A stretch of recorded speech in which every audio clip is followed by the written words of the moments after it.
Four Nights of the Apocalypse chapter 230 is officially out, and from where I left off last week, things were going good for the Sins, only for Cath to realize that Elizabeth's perfect time, supreme deity, ultimate healing abilities were running on fumes. She's not going to be able to last too much longer due to, most likely, her human lifespan now. And so he created this giant version of his head to be his ultimate shield so that he can withstand all the Sins' attacks until Elizabeth ends up running out of power, potentially dying, and the Sins and all the citizens in the kingdom will be vulnerable to his attacks. And this chapter sees more of the Sins trying to break through that shield and building up some tension, only to give us probably one of the most out-of-nowhere reveals and plot twists that I was not expecting to happen in this series, at least not yet, in a degree, with a character showing up that I legitimately was not expecting. But people were saying this stuff in the comments and even on social media as a potential thing to happen. And my god, if you called what happens at the end of this chapter, you are better at figuring stuff out from Nakaba Suzuki than I am. You should start your own channel and make up a whole bunch of theories at this point. I feel like I'm dethroned completely at this point. But yeah, this is a really fun chapter, and I will be laughing my ass off towards the end of this because it's something I did not expect. But with all that out of the way, don't forget to like, subscribe, hit the notification bell for updates on future videos. Helps that shows you guys enjoy the content I make here on the channel. It shows you want to see more. And if you're watching on mobile, don't forget to hit the hype button to boost it in the algorithm so more people can go and check it out. And I also have a second channel called GW Comics where I talk about comic books. Right now I'm absolute DC focused. I got a couple of videos planned out for that I'm working on the side as well. It's a passion project of mine. If you want to take a look at comic book and stuff like that and want to hear my thoughts on them, go and check it out. Link in the description and in the title card above. But with all that out of the way, let's jump into chapter 230 of Four Nights of the Apocalypse, titled Pandora's Box. Cover image is of Cath in the little tiny cat head form that he had when he was first introduced to Seven Deadly Sins, and not much else with the cover image. But we begin the chapter with the name of Cath's ultimate defense ability, Chaos Crystal, as the Sins are staring towards it, wondering what's going on. Cath maxed out his defensive abilities by using all of his chaos powers to create a crystalline force field around him. Now, Gother tries to basically hack through the chaos to disrupt it, to make him let it go by using Rewrite Light. But turns out the chaos is basically immune, incredibly defensive against mental and even shifter type attacks. So Gother is now completely useless in any aspect against Cath at this point. Which also goes to show that if Cath really applied himself as much as he's doing right now in terms of how he's using his crystal defense, he'd be able to be a perfect counter to Gother. And as I stated in the previous chapter, Gother's abilities, if applied the right way and against the right people, is incredibly terrifying, even for the average person. But since the shifter and mental attacks aren't going to do anything, it seems they're going to have to go the old-fashioned way and crush it by force, something that the Anne is way too happy to go for. But Cath just keeps going them on, saying, you gotta hurry before your queen's powers burn up. You can try. Good luck with breaking my ultimate shield. As Elizabeth is visibly sweating and holding off fatigue as she's constantly keeping her healing abilities up, while Meliodas prepares one of his strongest attacks, saying that not while he's here, he's not going to let Elizabeth sacrifice go to vain, as he unleashes a Trillion Dark onto Cath. But this time, it does nothing. Doesn't even do anything to Cath, as Meliodas and Bond then decide to do a combo move with Assault Hunt and God Ripper to use Combo Strike, God Killer. And I like it when Bond and Meliodas team up, and this is definitely a very powerful attack that's causing a big shockwave and the debris to fly all over the place, but obviously the Royal Knights that are in the area are getting hit by it, but thanks to Elizabeth's spell, they're not feeling any pain and aren't getting hit. So King and Diane decide to join in with Meliodas and Bond and unleash their combo spell, combining Chastival's first form and Mother Earth Catastrophe, which I love seeing Mother Earth Catastrophe because it's literally just Diane taking a giant mountain-sized boulder and landing it on top of whoever she wants. And literally slams it on Cath as King's Chastival just spears right through, adding into the force, creating a massive explosion. But we then see as the debris falls all over the place and seeing everyone's perspectives on everything, Elizabeth still panting and Meliodas noticing that things aren't going too well for Elizabeth. He looks over and sees that Cath is just fine. Now Cath is rubbing in it He's like, oh, look, that was amazing. You actually put a little scratch on my little crystal. What, look at that. Hey, you guys managed to break through a bit of the surface. That's fantastic. And this shocks the Sins. We have Assault Mode Meliodas. We have Bon, even though he's old, he still has his pretty much superhuman strength. And King and Deanne, all launching combo attacks, which do multiply their initial abilities of damage. And all it did was put one tiny scratch, which just shocks them to no end. Also, I think this chapter also kind of subtly implies why Meliodas didn't go into assault mode at the very start of finding Cath using his powers. Just him using Trillion Dark with this amount of force and even comboing with Bon launched a bunch of debris throughout the kingdom. And based on how it was fighting, chances are he didn't want to accidentally kill someone from the debris, as we saw earlier in this chapter, since the rest of the Holy Knights were in the area and were just getting healed thanks to Elizabeth. If Elizabeth didn't have her power, they'd all be dead from just the collateral or brutally injured. So that might be why Meliodas now is fully going into assault mode, since A, enough people are out of his range so he doesn't kill them, and thanks to Elizabeth, they are able to be constantly healed and basically receive no real permanent or lasting damage or death. So he has no reason to hold back even the slightest at this point. So again, might be reading too much into it, but it does make sense with Meliodas' character and the situation we are currently in. But instead, the Cath says something very interesting, saying, you only have half the power unless all 7 of you are here, huh? Sad, isn't it, when you don't have your pals backing you up? Which, Meliodas is like, our pals? Now, this seems to be Cath subtly implying, or at least flat out admitting, that if all the 7 deadly sins were fighting against him right now, if Escanor were still alive at the peak of his strength, if Merlin was around as well, they probably would have been able to defeat him and break through his perfect defense. Heck, the combo move they did against the Demon King at the end of 7 Deadly Sins, right before Cath's whole reveal with Chaos, probably would have killed him in one shot. But that actually is a pretty fun idea for a future video that I might do in the future. I need to think on this for a bit. But yeah, that is a really interesting thing to go about. But this does catch Meliodas' attention when it comes to him saying, oh, doing this without your pals and all that. We're then cut over towards, I believe it's Edlin, and I think the other Holy Knight's apprentice knight, his name is Boris, I think, who was from Camelot. The guy, Boris, he's a freaking idiot. He's like, should we go in and help? I think we should go in and help. And Edlin, voice of reason, is like, are you an idiot? These are god killers basically fighting against a godlike entity. You think you're going to do anything about it? You're going to get instantly killed. And the 4 Perils, along with Theodora, are now looking on in basically hopelessness because, like, they can't really do anything. They're not sure what to do against Cath at this point. And now all the 4 Perils are definitely on their side again. They're conscious with all their memories back in stock. So yeah, that's great. But instead that Theodora lunges forward and runs straight towards Meliodas and the Sins, as Ironside looks on in confusion, with Theodora remembering back a good couple of chapters ago that the box that Hauser gave to him. Apparently, it's something that Meliodas wanted Theodora to have, and is only to be used if in a truly impossible situation. And this is the titular Pandora's box for this chapter's title. Now, so many people have had theories on what this box could contain, or what possible thing is locked away because of this one singular box.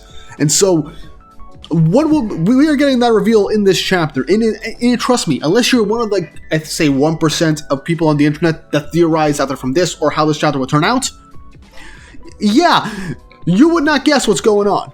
So, Theodora makes it over there, with Cath wondering what the hell he's doing over there. It's not like his presence will matter, as Meliodas talks to him as like, okay, so Hauser filled you in on everything, so lend me your abilities, as Theodora lays down the box, and then unleashes the Gatekeeper ability that he stole thanks to his despair power, and begins to open up a portal to Purgatory. Now here's the questionable thing. Cath is like, wait, since when can Theodora do this? Because I feel like unless it's one of his, like, top knights, he definitely would not bother to learn anything. And remember, Theodora was in the cauldron when he awakened to his powers to, well, reverse killing intent onto the person trying to, kill him or brutally injure him, and also the ability to steal the magic of anyone that he has killed. So it's very possible that Cath didn't realize this, and potentially didn't even take the memories of Beltrop when he was under Chaos Control? Who knows? Also, Chaos Control, Sonic the Hedgehog, that's kind of funny. But yeah, he's confused that Theodora has this, but he's still gloating. What does it matter? I was born in Purgatory, remember? Nothing there will work on me at all. Now Theodora unseals it completely, as we then get the reveal of what's in this box. As a very grotesque, toxic aroma fills the battlefield, to the point where the Sins and Cath behind Solid Crystal is like, dude, what the f*** is this? This smells horrific. What is this? What the hell is in this? Is this thing from this world? As Meliodas says, yeah, it is from here. It's the greatest masterpiece of a meat pie I ever whipped up, as this grotesque thing just explodes from the box. And my god, we are bringing back again Meliodas' just bit of him being the worst cook imaginable, to the point of getting the Lionson of Pride Escanor on his knees just from one bite of a pie from the first Seven Deadly Sins movie, which is honestly kind of hilarious for me to bring up. But yeah, we're bringing Meliodas' horrific bit that I still find hilarious as a plot-relevant thing to turn things around in the fight. And from this reveal, from beyond the portal to Purgatory, we hear a voice saying that this is a familiar aroma that brings back some memories. As Cath is wondering who this is, but is still saying, are you really going to summon a Purgatory beast to fight me? Forget it. I'd take more than some random face from the crowd to do anything to me. As Bon instantly realizes who he hears and what Meliodas is doing. As the voice says, someone's full of himself over there, isn't he? Let me guess. You're a little pig who's been snatching people from my land lately, right? As Cath just angrily says, oh yes, so what if I am? You're the one acting like you own me. I and only I am the new overlord of chaos. And right as he says this, a big force punches right through, beginning to crack his crystalline structure. And in a double-page spread, his entire crystal of chaos is split in two from the sheer force and magnitude of what can only fit through the portal is a pig's hoof breaking through it with the attack name Final Meat Stomp. As the final page of the chapter is everybody reacting to what just happened in complete shock and confusion, with only Meliodas smiling with glee to see a familiar face again. As once that hoof goes back into the portal, Cath is wondering who this person is, as we see the eye of who this is. As they say, I am Mild, King of Purgatory. And that's where the chapter ends. Yeah, Hawk's back. Which, look, back when we got the reveal of Theodora and his attendant having the gatekeeper ability back during the tournament arc, people speculated that, oh, maybe Hawk will show up by going through this portal or whatever. Maybe that's who will be summoned. And I'm like, that would be hilarious. But no, Nakaba decides to save this for a life or death fight and have it be Meliodas' shitty cooking to get Hawk to show me like, oh, someone's been taking people from my land. I'm a now. The gag mascot character of Seven Deadly Sins saves the day with one hit, almost taking out Cath, leaving nothing but his little stumpy head. That is just straight up hilarious, and even though people will say it's ass-pully, and it might be, I still freaking love it. And not only that, Hawk is huge. The size of that portal was big, and all it could fit was his one hoof, and it's the size of his eye. Hawk is enormous now, that this portal can't even fit him. Meaning that Hawk grew so much in Purgatory, not only in size, but in strength to one-shot something that 5 of the Sins together could just barely scratch. So it's confirmed. Hawk is the strongest character in the entire series. He might put Lancelot to shame. That is geniusly stupid, and I love it so much. I never thought I would like to see Hawk ever again, but this just gave me the biggest smile on my face, the same smile that we saw with Meliodas in this chapter. And I cannot be happier. Now, people are probably wondering, why is Hawk so strong? He was super weak in 7 Deadly Sins, save for the ability to transform and gain the traits of whatever he ate. Makes sense, right? Remember, Purgatory, time flies by so much faster than in the real world. A day and a half when Bond was in Purgatory was hundreds of thousands of years. So imagine how many years would pass with 18 years on the human world. Probably 1 billion years or so has passed in Purgatory, letting Hawk survive in that environment and to grow to the size potentially of his mama in the original series, and just perhaps even bigger now, and grow in strength. He's the king of Purgatory. That is hilarious. It also makes sense to a degree for what we've seen and shows Hawk's true potential unleashed. There's not much else for me to say here. This next chapter is just going to be Cath running away with the tail between his legs, because I think the editor's note, from what I've heard from Japanese fans, says that the climax of this fight is going to be starting next chapter. So either Cath pulls something else out of his ass, or it ends with the Sin's victory, Elizabeth dying from, using perfect time, unless someone gives her back her life force, in which case there were no consequences of this fight at all, which would piss me the hell off, and I know a lot of people.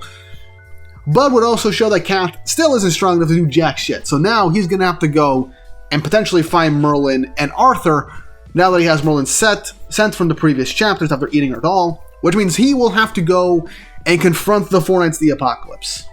As we will then focus on the Four Knights of the Apocalypse with the next arc starting, and I'm curious to see where that's going to lead. But yeah, that's really all I got to say for right now. There's not much else that can happen with this arc, save for Cath having to run away, unless we pull something else out of his ass where he somehow wins, but I highly doubt it at this point. But you guys let me know what you thought of the chapter in the comments section down below. How did you feel about this chapter? How do you feel about Hawk being back and having this whole gag be the real reason why Cath is getting absolutely decimated by Hawk and making him stronger than the Sins at this point, which is still really funny? And do you think Cath is just going to run away now that he sees that he's completely outmatched by the Sins, and especially Mild, the King of Purgatory? Let me know in the comment section down below. And if you haven't already, once more, don't forget to like, subscribe, hit the notification bell for updates on future videos. Really helps me. It shows you guys enjoy the content I make here on the channel and shows you want to see more. Things are still interesting, but I'm curious to see if Nakaba's going to make the landing for this arc. But until next time, hope you all have an awesome day.